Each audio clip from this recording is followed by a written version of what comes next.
being equal, the National Federation of Demolition Contractors will soon have a new president. William Crooks of Cawarden Demolition is set to take over from previous president Holly Price. And for William Crooks, this is the culmination of a long-term commitment to the Federation, as you're about to hear. I was going through some old photographs the other day and I came across a few from the 2006 NFDC AGM, and there lurking in the background was you. Your presidency comes as the culmination of quite a long-term commitment to the Federation, doesn't it? Yeah, I think I've been an officer for 15 years altogether. I've done the regional chairmanship twice, and the second time I did it, I did it for 3 years, just to bring everybody in line with, so everybody changed at the same time. So yeah, it's been quite a long commitment. I mean, I've enjoyed it and I've met a lot of good people and made a lot of good friends as well. So why are you such a believer in the Federation? I think, well, it's the voice of the demolition industry. It's out there. I'm not from a demolition background. I started in demolition as green as grass, and I think I soon found out that the contractors that I was looking at and wanted to emulate were members of the NFDC. So it was a great and very proud day when our company, when Cawarden actually got into the Federation. And it wasn't just for me; it was for the workforce that had worked for me right from the beginning to get that accolation that they were now members of the NFDC. And as I say, coming forward to be president after all that time, it will be a very proud moment for me. If hopefully I do get it in 3 weeks' time. And I think it's as relevant now as ever. I think it's an important organisation, and it's the place to be if you want to be considered a serious demolition contractor, and that's what I thought 25 years ago, and I still think it now. You're a first generation demolition man, but your two sons are true demolition men in their own right, aren't they? Oh yeah, I mean, right from a young age, even when they were, the toddlers in a car seat, they always wanted to go to the sites. They loved watching the machines and the workers on the site, boss's sons here, and they always used to make a fuss of them. And they've never really had any other intention of wanting to join the business. They weren't that interested in staying on at school, and they've took a different line. They've had a lot of training and sort of the education in demolition. They worked on the tools to start with. They did all the horrible, dirty jobs that that you have to do as a demolition contractor. And they've worked their way up now, and they spend a lot of time on the management, buying machinery themselves. I really sort of let them get on with a lot of it. That's I think that's the only way to learn sometimes is not let your predecessors tell you what to do. You need to find your own way. But they really enjoy it. They live and breathe demolition. Obviously, your predecessor's presidency was curtailed by the COVID-19 crisis and the subsequent lockdown. But the election of the NFDC's first female president, that's a big step forward, isn't it? Yeah, I mean, Holly has done a tremendous job, an unsung hero, really. The amount of work she's put in, and particularly at the beginning of the coronavirus, that time then when nobody really knew what on earth was happening. She's done a tremendous job, and I don't think. Yeah, whilst it's great that we've got a female president, I don't think the fact that she's female, she's done a fantastic job, and I think she's done a better job than probably one or two other people could have done. It's great to have that accolade that most organisations seem to be bumping into now, that it's the first female representative. But I can see that going on in the future with others coming forward as well, and in another 10 years' time, it'll probably just be the norm. Given the easing of lockdown restrictions, are we likely to see a physical NFDC convention this year? No, unfortunately, we made an early decision to cancel that. We couldn't take the risk, and I don't think probably there'll be a lot of people wanting to go abroad to a convention. But what we are doing is, it's the NFDC's 80th anniversary from when it was formed back in 1941 during the middle of the Second World War, and we were asked by Winston Churchill to form an organisation to help with the demolition of the dangerous structures caused by the Blitz. And it's something I think is important that we do celebrate our 80th year, and we'll be having an 80th celebration lunch in London at the end of October. Can't quite get the date confirmed just yet, but we're working on it now, and hopefully we'll get as many demolition members and associates there and have have a good time, and also we can fulfil the biannual meeting which would normally hold at the convention. Given the way we've all been forced to embrace Zoom meetings and remote communications, is there really a desire and a need for a formal organisation like the NFDC in this day and age? I think there's no doubt, Mark, that the communications and the meetings we have on Teams and Zoom and everything else has made a massive difference. Not just the demolition industry, but all businesses, and the amount of time and effort and our carbon footprint, that's probably saved, is tremendous. But I know everyone's suffering at the moment, that they can't meet people and they can't interact, whether it be through business or on a personal basis. And I know that when you get 350 demolition contractors together and they love to talk about demolition, put 10 demolition workers in a room, they talk about demolition. I don't think we're ever going to get away from that. And that's how a lot of the methods of how we do demolition and the new technologies are brought forward, with meeting the ISPs in particular, who always well support the Federation. We gain new things from them, and we gain things from talking to each other. So yeah, I think the relevance of the NFDC as far as that concerned is still as good now as it's ever been, and it's as relevant as ever been. I think virtually all of the memorable NFDC presidents of years gone by have had something of a theme to their presidency. Where will your focus lie? I think those past presidents have done a tremendous job. I mean, they really set about modernising the Federation for the 21st century, and some of the things they brought in, like the site audit scheme and the health testing, and recently the things that Holly has brought in on mental health and pushed that forward.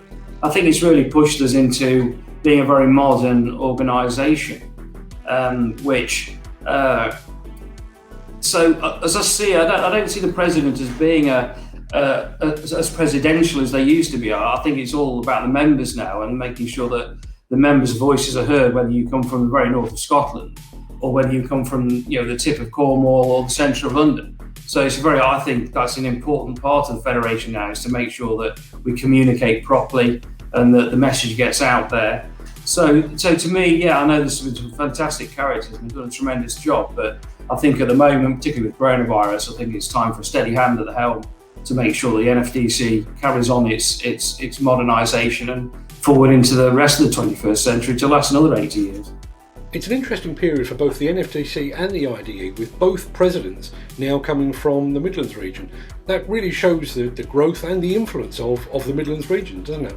Yeah, I think the Midlands, and particularly the East Midlands, it's grown tremendously. I mean, East Midlands is probably one of the fastest growing areas of the country at the moment.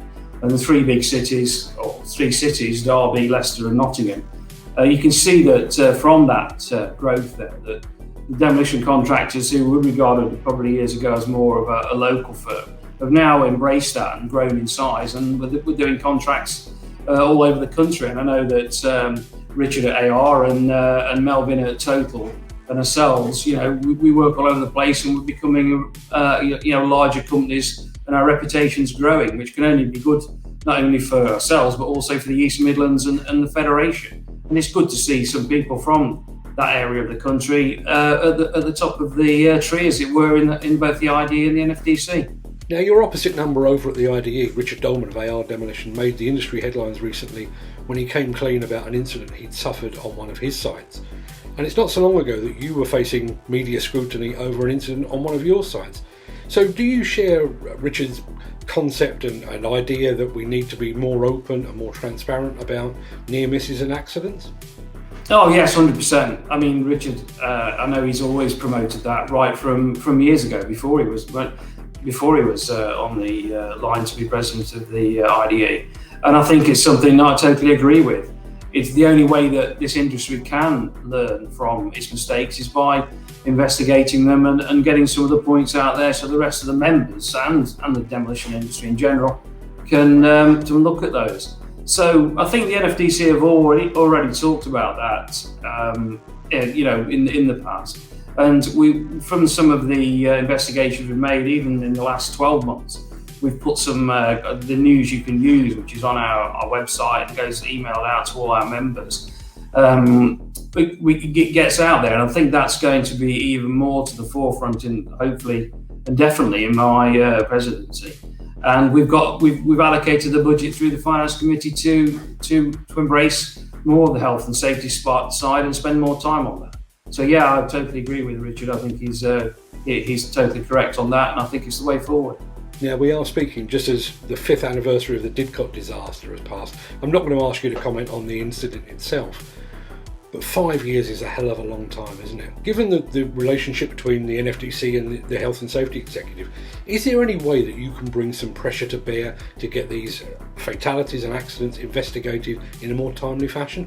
As a demolition contractor, every day you walk out the front door, any sort of incident, let alone some that we've seen recently, and I know from when you talked about my own incident 18 months ago, it's the worst case scenario, and it's whether anybody's hurt or not, it's not a good thing.